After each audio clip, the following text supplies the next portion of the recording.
Salam serakup dengan salam tabik basah. Bergulang aku Maria Suji, kena ke berita pukul 7 malam. Tu antara isi berita. Pengawak guna teknologi baru bagai Internet of Things. Tok ke dikumbai internet semua perengkah oleh mantuk ngangkat ketika productivity pengawak bertanam bertupi. Ari pemisat sistem IoT raban orang bumai oleh matau ngau berjalai ke pengawak bertanam bertupik bak sebarang alai berkena ke telefon pintar nengah aplikasi di tengkebang ke khas. Bakal koplay nyipa aji ex-engineer udah ngawal direk bak pengawak bertanam bertupik cara moden kenyau ari tahun 2018. Pemisat sistem IoT tu koya semua pengawak bak kebun muntang age diatur kelebih age ari sukut pengerja pengawak. Untuk ini sistem IoT itu panggil Internet of Things, dia dapat banyak bantu satu dari segi tenaga kerja. Sebab satu, kalau saya punya ada 4,000 pokok, saya cuma perlukan 2 orang pekerja saja. Sebab kenapa? Sebab kita cuma perlukan handphone, iaitu smartphone, untuk mengawal sistem pengayaran. Iaitu contoh dia untuk 5 kali sehari. Okay, bayangkan kalau 4,000 kali 5 lebih kurang 20,000 kali seraman. Maksud dia kalau boleh kita serentak, kita adakan sistem dari satu rumah dia akan otomatik mengikut apa yang kita sudah program.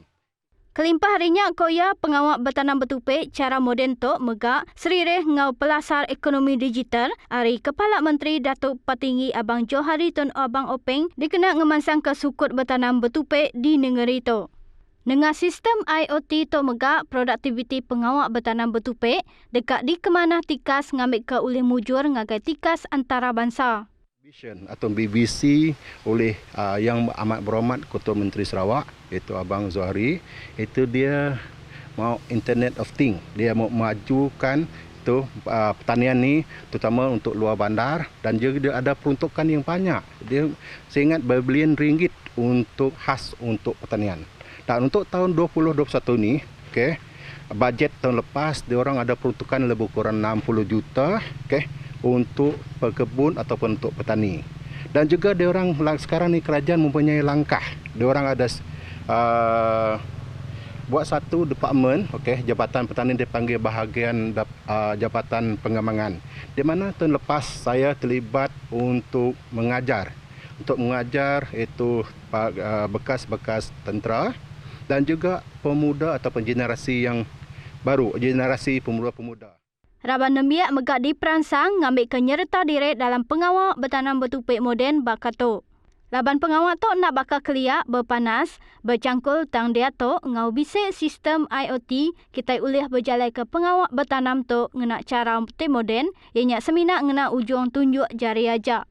Ditambah juga dengan Internet of Things, dengan melalui handphone, semuanya sangat merangsangkan mereka untuk melibatkan diri ataupun menceburkan diri dalam bidang pertanian.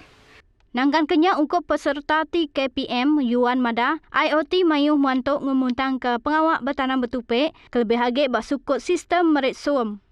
Operasi dengan ada sistem IoT lagi banyak memudahkan bagi pihak kami untuk terutama dalam sistem pembajaan.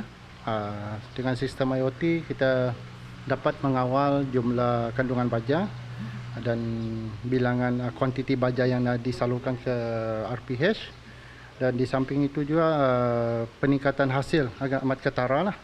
So hasil mungkin lebih bertambah dalam 30-40% lah. Yang selebihnya dari segi tenaga pekerja, so kita dapat mengurangkan tenaga pekerja dengan cara kita boleh pantau menggunakan handphone. UPS Serikat Malaysia SSM dekat 30,000 ikut orang dagang nyerta skim ngeregister dagang prihatin SPPP semanjai tahun 2021. Menteri Dagang dalam menua anggo perkara berbeli ke barang KPDNHEP, Datuk Seri Alexander Nantalinggi, SSM ngemana ke SPPP dengah ngemesai ke skimnya ngagai semua orang dagang B40. Kenyal dilancar kekena 23 Disember tahun yang tadi. SPPP muka peluang ngagai 180,000 ikut orang tidak ngawal diri dalam pengawal dagang. Kunanta agensi baru UPS Menteri Mekuah tekan memudah ke pengawal dagang dengan kerjasama mayuh bengkah agensi kebekawul.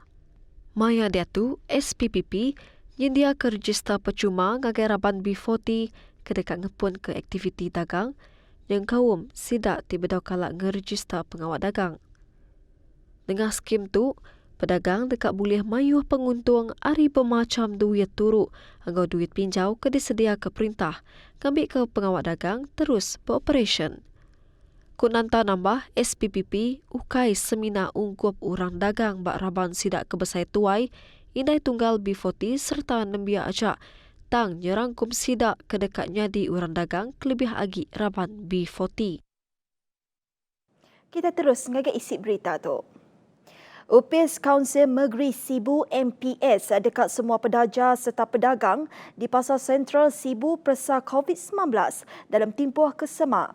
Chairman Komiti Pedagang Miat dengan Market MPS Albert Tiang madaka penyampau 317 pedaja sudah berjalan ke persa penggerai Maya hari 1 15 Februari. Persa pengerai sar itu mungkur sekedak pedagang nyual air irup ngau pemakai, orang kenyual kerang ngau ketam, pedagang nyual tepak ngau barang runcit. Market Sentral Sibu tibisik lebih 1,100 ikut pedagang serta pedaja ditutup nyentuk 19 Februari itu, pengudah ngerikut ke penambah kes COVID-19 tinggal pedagang ngau pedaja bandurnya. Pengawal nutupnya babaru Siti Prabuang tidak gagak pengudah nerima riput hari UPS pengerai bagian Sibu berindik kes bisik nambah. Vaksin COVID-19 Pfizer Biotech dekat datang di Malaysia kena hari Minggu tu. Lalu program imunisasi COVID-19 menua dekat berengkar diperjalai ke bererenggat kena 26 Februari tu.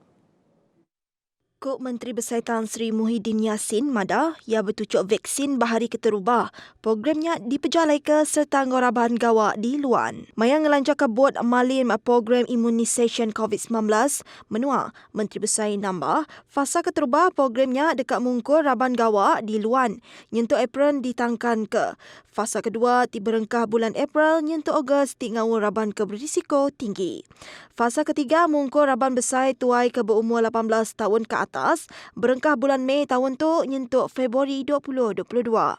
Kuk Muhyiddin madagi program imunisasi tu dikena nentu ke imuniti kelompok oleh diterenak dalam komuniti. Tu seiris engau juluk dekat mutus ke rantaian penglekai penyakit COVID-19 serta dikearak ke ngemunas ke pandemik tu. Ringkasnya, vaksinasi amat penting untuk kita melindungi bukan saja diri sendiri, tetapi juga yang tersayang, iaitu ahli keluarga, rakan kerja, jiran sekeliling dan seluruh komuniti. Inilah juga maksud slogan program imunisasi COVID-19 kebangsaan yang saya perkenalkan secara rasmi hari ini, iaitu lindung diri, lindung semua. Lebih semua orang dijaga dengan program imunisasi COVID-19 semenua tu. Mujur diperjalai ke. Niat dekat meri empas positif serta mantuk sektor ekonomi, anggota dagang temuai pulai manah baru. Apabila semua orang telah dilindungi dan program imunisasi COVID-19 kebangsaan ini berjaya dilaksanakan, impak positif akan mula kita rasai insya-Allah. Pelbagai sektor ekonomi akan dibuka semula seperti pelancongan. Kita boleh saling menziarahi, aktiviti sukan juga boleh kita amalkan, tetapi dengan mengamalkan norma baru. Inilah yang saya maksudkan apabila saya katakan bahawa vaksin COVID-19 adalah antara sinar harapan kita yang paling utama untuk kita menang dalam perang melawan COVID-19 ini. Pengawal pengemaran muzik kemegak penyanyi Arit Sarawak, Elena Murang, tik ngelaku ke muzik tradisional Sarawak, engkau Sabah dia tu boleh perhati serta dipuji. Alina kebolehan anugerah antarabangsa di Argentina maya bulan November nyin tadi dekat mansut ke Siti Agip Project Road to Heritage. Menteri Dagang Temuan Seni Ngomen asal Sarawak, Datuk Abdul Karim Rahman Amsah madah ke projek keterubahnya digagak Elena bergulai ngau Kabania hari kedua negeri temungkur 3 album muzik ngau sitek siri dokumentari TV. Projeknya disadang dipansut ke RTM nak lama age. Antara perkara tenarit artis tentang projeknya ianya ranau ngau pengemeran muzik Telandia, kebekawal ngau budaya asal Bakana Menuato serta mantai ke lokasi temanah di Sarawak. Kok Karim nambah collaboration Elena ngau kaban kunci projek road ianya Dr. Nadia Widyawati Mazni dari Fakulti Muzik Universiti Teknologi Mara UiTM disadang nentu ke sejarah perengka muzik tradisional. Berbangaunya orang terbisik ngasil ke projeknya dekat di dokumentasi nyadi kemalin serta arkib pelajar Jemahila. Elena ngau Kabania megak guna mana platform digital dikena merek pesan ngagai mensia mayuh bekal guna nyaga ngau ngelaku ke muzik tradisional asal nyengkawum pengemeran muzik Telandik kemantok nyaga pesakanya. Beritanya tadi ngujung ke berita pukul 7 malam. Terus ke pengerinduk kita mendak berita hari kami bak TVS. Aku Maria Suji, madah ke diri mupuk dulu. Terima kasih ngau selamat malam semua.